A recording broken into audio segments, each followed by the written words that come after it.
Sepi penumpang selama liburan, omset speedboat menurun.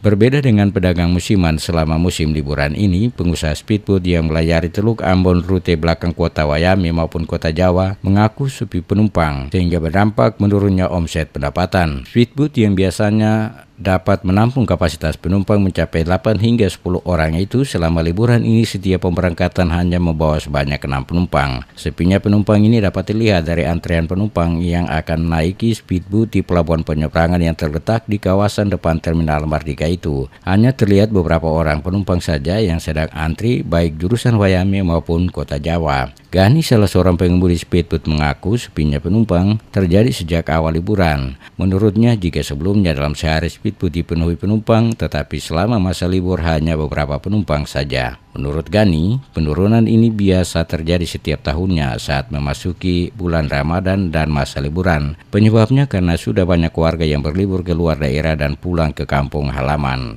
Masa liburan ini memang penghasilannya agak menurun sedikit, Pak.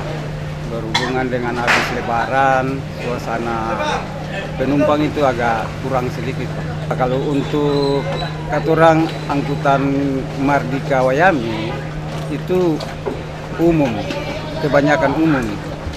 Jadi dari Laha, dari Alang, semua kan ke Wayame. Cuma ada liburan begini jadi penghasilannya agak sedikit menurun. Imbas dari penurunan omset tersebut, sehingga berdampak speedboat bahkan ada yang terpaksa gagal berangkat dikarenakan sedikitnya penumpang yang akan diberangkatkan, sehingga pemilik armada terpaksa meminta kepada penumpang untuk mengikuti keberangkatan selanjutnya.